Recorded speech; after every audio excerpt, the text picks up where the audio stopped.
Before my deployment, I took careful steps to make sure everything back home would be in order.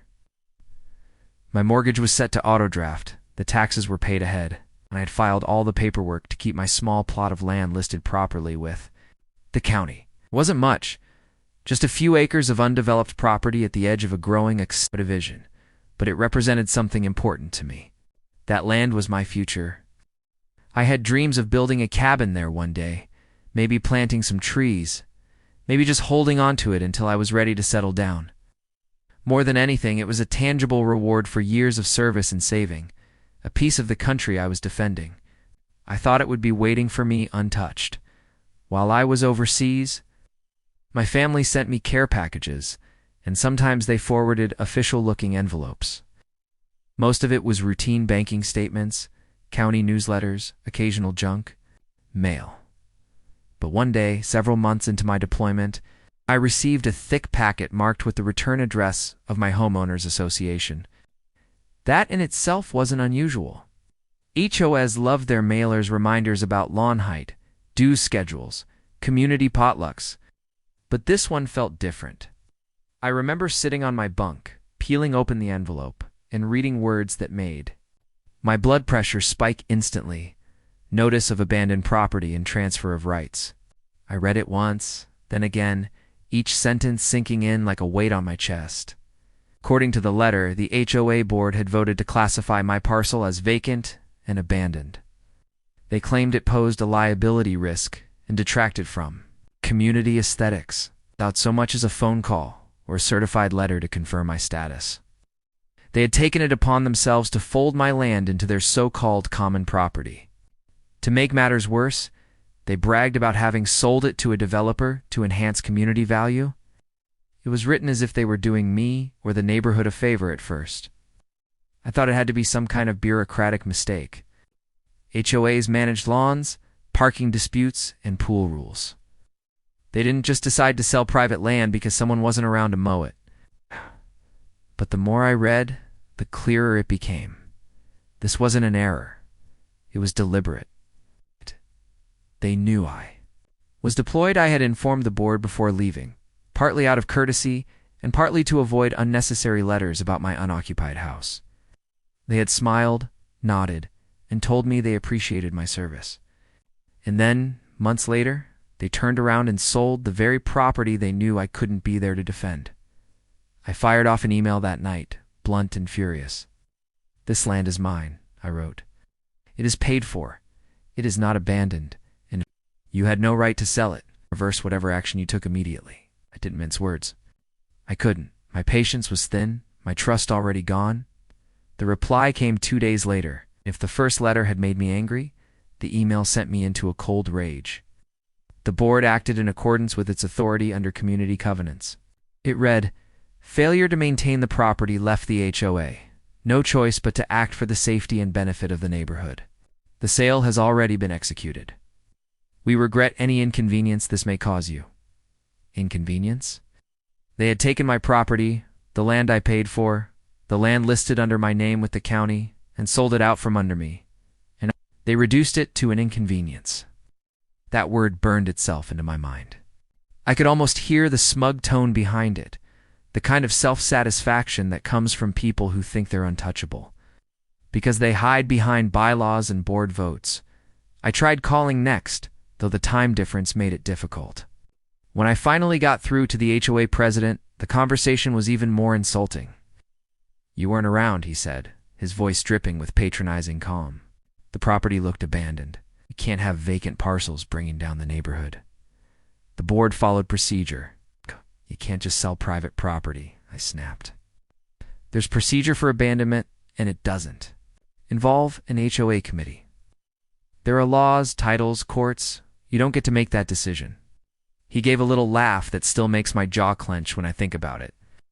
"Well, you should have thought of that before leaving it empty. You can contest it if you want, but the board has already moved forward. We have developers lined up. It's out of our hands now."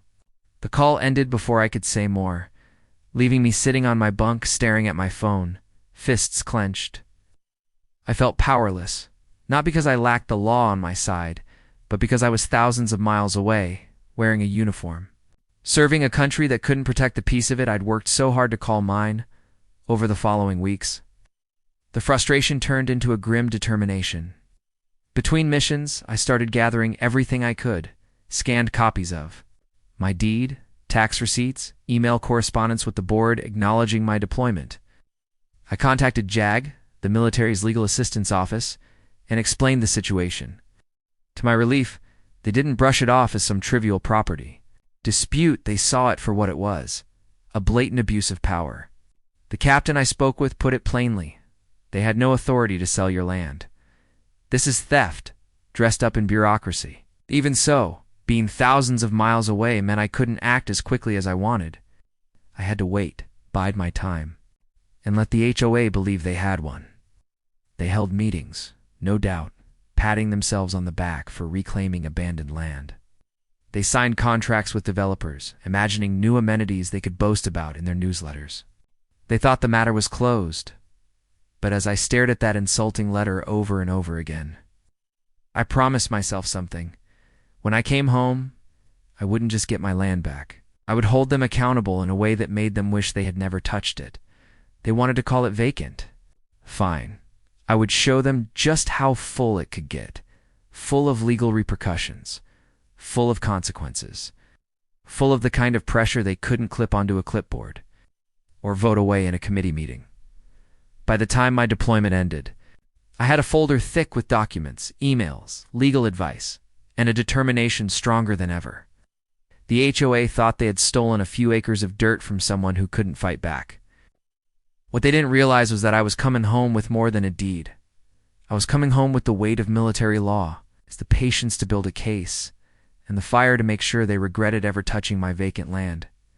When my deployment ended, I came home with more than just a duffel bag and worn boots. I came back with months of anger sharpened into focus, a folder thick with evidence, and a determination that no HOA fine, no smug board meeting, and no cheap excuse could withstand. They had taken my land while I was overseas serving the country, and in doing so, they had awakened a side of me they clearly didn't expect. The first stop I made wasn't my house. It was the county clerk's office.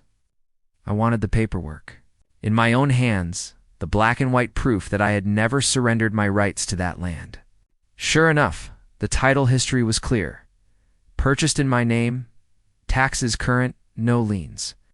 The HOA's so-called transfer wasn't there. They'd attempted to file documents claiming abandonment, but the county had not, and legally could, not erase my ownership. The developer had been sold a lie, and the HOA had signed its name to fraud. From there, I set up meetings. First with a real estate attorney, then with a JAG contact who had promised to guide me through the mess. Both of them reacted the same way. Wide eyes, slow shakes of the head, then sharp questions about dates and exact wording. My lawyer actually laughed in disbelief. They really thought they could declare your land abandoned. Not how property law works. This isn't an HOA pool rule. This is criminal overreach. I gave him the letter they had sent me overseas, the one dripping with arrogance about inconvenience. He read it twice, then looked up at me. This isn't just voidable, he said. This could trigger a chain reaction. Oh, that developer. Deal is standing on sand. If we pull one corner, the whole thing collapses. That was exactly what I wanted. The legal proceedings started quickly. I filed for a quiet title action, essentially asking the court to reaffirm on record that I was the sole legal owner of my property. It was an open and shut case. HOA had no deed, no legitimate transfer, no authority. At the first hearing, the judge barely concealed his irritation with them. This board is not a government entity, he reminded them. Cannot seize and sell private property. Watching their faces flush under that gavel was the first taste of justice I'd had since coming home. But it didn't stop there. The developer who had purchased my land realized quickly that their contract was worthless. They had paid the HOA tens of thousands of dollars for something the board never owned. And when they demanded repayment, the HOA couldn't cover it. Their accounts were already stretched thin, propped up by dues and fines from neighbors. Suddenly, the developer wasn't just threatening lawsuits, they were filing them. I stepped back and let the storm hit. It was like watching dominoes fall. The HOA had overextended itself, promising the developer more parcels than it could deliver, using my land as collateral for a bigger project. When my title was reaffirmed, their whole financial plan crumbled. Dues increases couldn't cover the debt, fines couldn't cover the lawsuits, and homeowners who had once trusted the board started demanding answers. "You sold land you didn't own?" I heard one neighbor shout at a meeting. With what authority? Pressure mounted. And then came the repossession notices. The bank that had financed the HOA's projects called in its loans. Without assets to back them, the board defaulted. The subdivision, piece by piece, began slipping into foreclosure. I didn't have to raise a finger, their arrogance had built the trap, and the law simply closed it. The irony wasn't lost on me.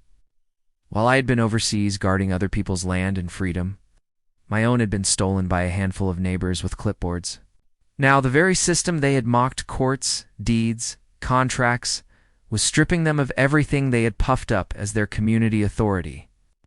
The subdivision that had once boasted about new amenities and property values now had repossession signs posted like warnings, and through it all, my land stood untouched, mine again, officially and indisputably. When the final order came through confirming my ownership, I drove straight out there, stood on that soil, the same soil the board had called vacant, and I let the reality sink in. It wasn't just dirt. It was victory. It was proof that no committee, no HOA, no petty power structure could erase the rights I had fought to secure, of course. The HOA president tried to spin it, sent out one last newsletter before the board dissolved, calling the situation a regrettable miscommunication, and urging neighbors to remember the spirit of community. But by then, nobody was buying it. Homeowners who had once nodded along at meetings were now furious at the dues wasted, the lawsuits piling up, and the collapse of their property values. The president, who had once laughed at me over the phone, resigned in disgrace. For me, the sweetest moment wasn't the court order, or the bank repossessions, or even the developers storming out of a meeting when they realized they'd been conned. The sweetest moment was when I stood at an HOA meeting, deed in hand, and told them plainly, "You sold my land while I was deployed. You tried to take advantage of my absence, but I came back. And now, not only is my land mine again, but your entire subdivision is paying the price for your arrogance." The room was silent. Some looked angry, others ashamed. A few even smiled, neighbors who had long resented the HOA's heavy hand but never had the power to fight back. In that silence, I felt something deeper than vindication. I felt closure today. My land is still mine, just as it always should have been. The subdivision, once run by an HOA drunk on its own authority, is fractured, repossessed, and leaderless. Some call it poetic justice. I call it balance. They thought they could take from a soldier while he was away defending his country. The end. The very institution they disrespected, the law, backed by military resolve, repossessed their entire subdivision. When I look out over my acres now, I see more than trees and soil. I see a promise kept, that no matter how far away I am, no matter how vulnerable I might seem, nobody gets to declare my land vacant. Nobody gets to sell what isn't theirs. If they try, well, they'd better be prepared for the fight of their lives.